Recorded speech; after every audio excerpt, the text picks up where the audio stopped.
Hi friends, welcome to my channel. Today we are going to talk about a little bit on Windows security basics. This is from the client perspective, not on the server side.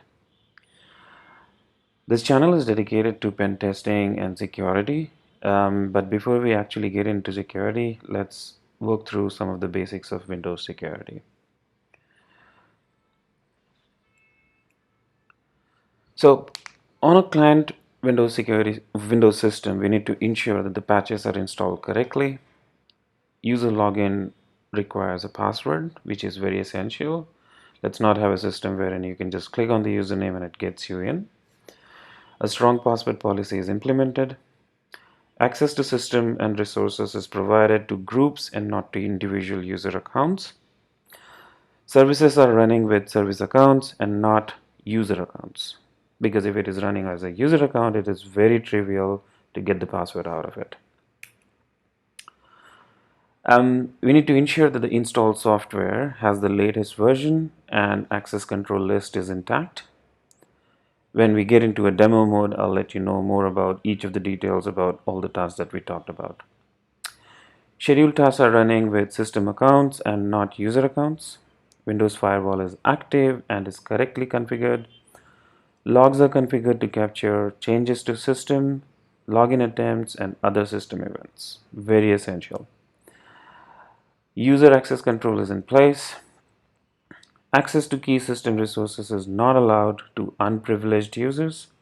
Default admin account is renamed or deactivated. Strong password policy is implemented. Only required services are running and only required ports are open. Additionally, protection mechanisms like antivirus, host-based intrusion detection, and prevention systems are enabled and configured correctly. Remotely accessible shares are configured correctly so that nobody should be able to access it over the network just like that without proper authentication and authorization. Services like SNMP are configured correctly because if these are not configured correctly, they can reveal a whole lot of information without even touching the system. Ensure system is able to communicate with other security systems to receive updates, security policies, etc. Advanced security mechanisms like App Locker, Emmet, etc. should be considered as well. Right. So you can use these points as the basic security mechanism or the checks that you can perform in order to make sure that the system has the basic security configured correctly. Um,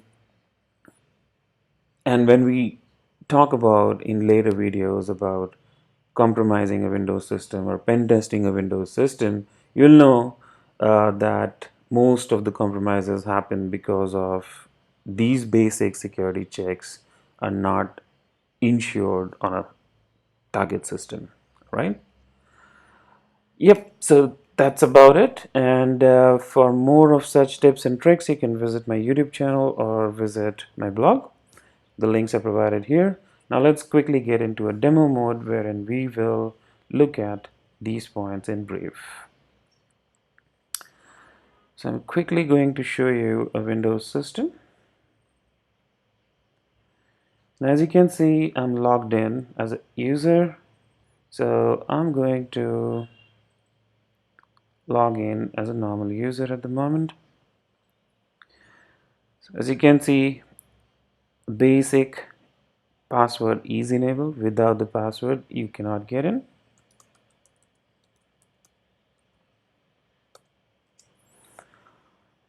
All right. Now once we get into here, so we talked about user access control. So I'm going to try doing something which requires access control. As you can see, without entering admin password, you cannot get in, right? Now, if you go into control panel,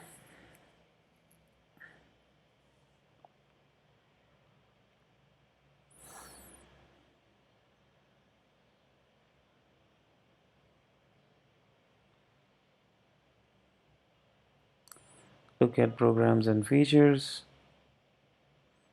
You can see the programs and features, and if you go to view installed updates, you can see over here a whole plethora of updates being installed, right? Yeah. Now you need to make sure that these updates are regularly being installed. So right now we have 171 updates here. Okay.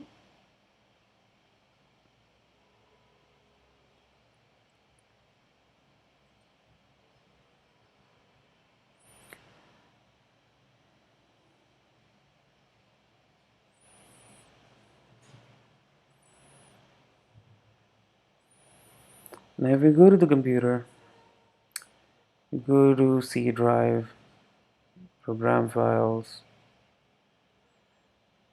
you can see the software is installed on the system. Sometimes the users will install softwares on their own, and those softwares can compromise the system. So it is very essential that the softwares installed are patched to the latest version as well. Okay. I'm going to quickly switch this user so that I can showcase you the other available options and the basic security checks that we talked about. So I'm going to log in as this user again.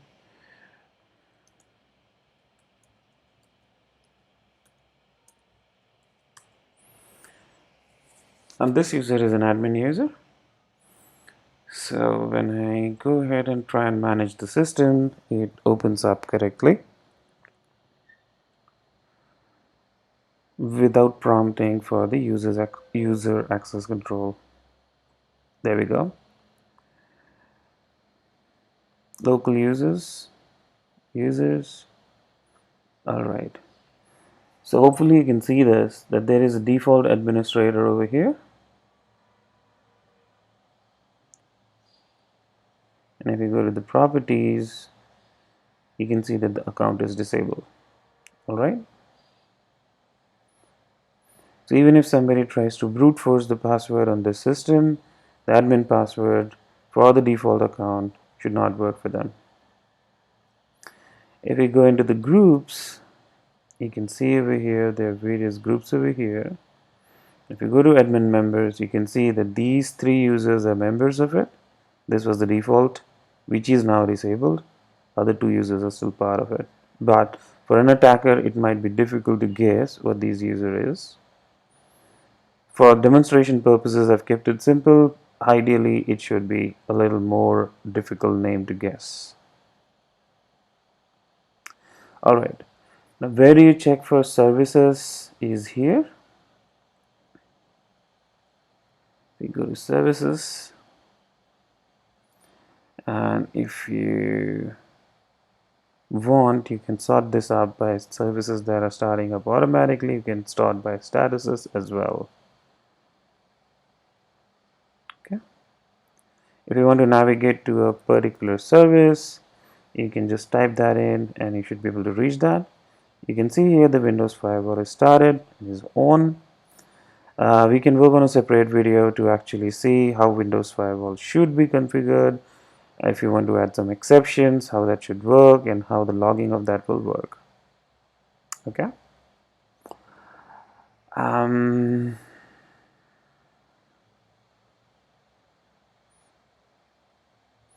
Just quickly looking into through any other service. Yep, you have Windows Security Center, which is also started. You can read the description here. A quick check over here should also be done to ensure that none of the system services which are non-standard or are installed due to some other software installed are not running automatically. And we also talked about the services not running on individual user accounts, right? So if you see all of them are log on as local service. Okay, it is not on a username. Okay, so if you see here, it is either the local service or the network service, right? Now just to show you that if I go ahead and if it was not the user account, if it was a local user, here's the password over there. Alright, so next thing that we wanted to talk about was event viewer. We go to event viewer, we go to Windows logs. You can see here the security logs, application log, system log, right? This being a virtual machine, it might take some time for it to pull up the logs, but it is essential that the logs are captured and are running, right?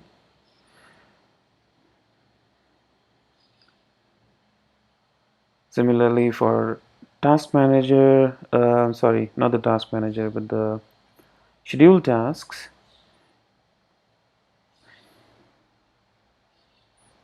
At the moment, there is one task scheduled over here.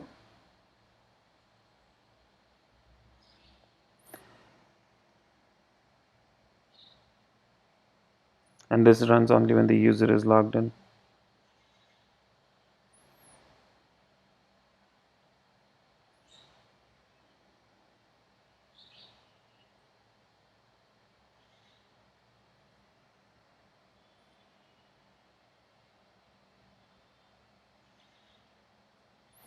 And as you can see, this does nothing but pulls up something from your program files or any other location for that matter to trigger a task. Okay. Herein you have an option to create a new task, and right now the author is this user.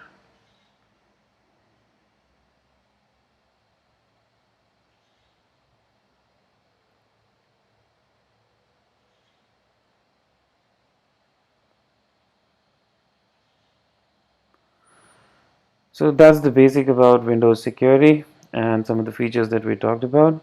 Please ensure that your system is safe and secure. Thank you. See you in next video.